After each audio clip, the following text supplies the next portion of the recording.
I think there's always that Midwestern work ethic that you've heard about. Because I grew up in a family of 9, it was honed even more because we had to work. We were poor. My family was very poor. We didn't have food in the house. I lived off of a gravel road. We didn't even have a house number. A couple times a winter, we would wake up at like 6 a.m. and we would go out and have to split wood and cut wood in order to heat our home. During that time when I lived out in the country, I remember having a really tight, close moment with God. I saw a plane flying over and it was really tiny. And I thought to myself, someday I'm gonna be on a plane doing something.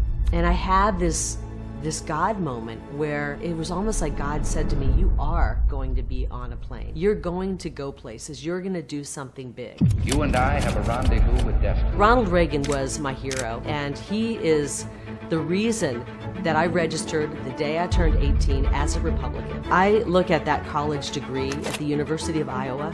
It wasn't an Ivy League school, but I worked hard for every single course I took and worked my way through college. Working as a janitor in a drug treatment center where people are coming straight from prison to go through drug treatment. I learned how to use the big floor waxer. I mean, I can run a janitorial crew very well. I started my career at the same station that Ronald Reagan was at.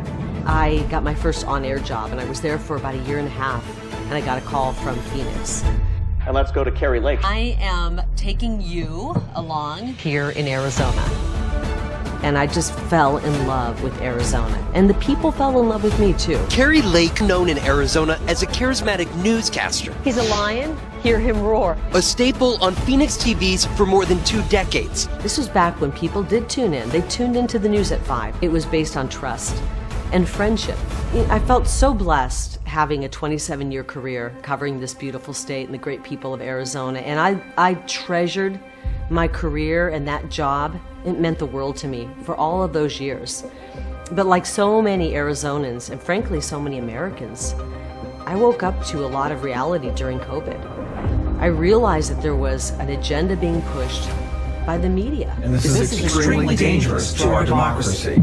And I didn't want to be part of that agenda. I know this job has gone from being a job I loved to feeling like it was unethical and biased to being completely immoral. The hang up for me was walking away from a big salary. I remember sitting at my desk in my office and I just was praying to God about it. And I took the Bible and I just opened it up.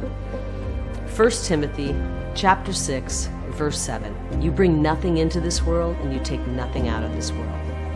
And I remember getting the message loud and clear. Okay, message received, God, I got it. You want me to go? And right then and there, I decided I'm leaving my career. I don't like the direction it's going. And I wake up the next morning and my phone was practically hot to the touch. Many people said, you've given me the courage. You've given me the strength to show that kind of courage. And all of those thousands, literally tens of thousands of messages, one common thread that I kept getting from the people of Arizona was, would you please consider running for office? Okay. The next governor of Arizona, Kari Lake. We are a red state. We are a Wild West state. And we demand common sense, not communism. It can go right back across to California. We don't want it.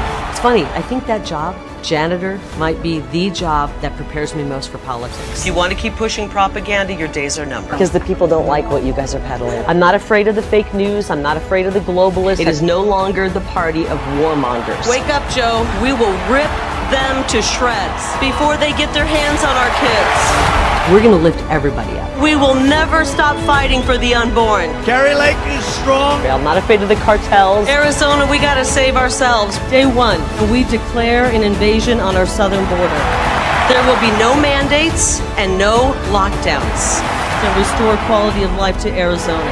For our students, after 10th grade, they decide if they're going to go to college or learn a trade and be able to get the jobs that are out there. I will be working for you. You will be the boss. Arizona, I love every one of you. God bless State 48. Wow.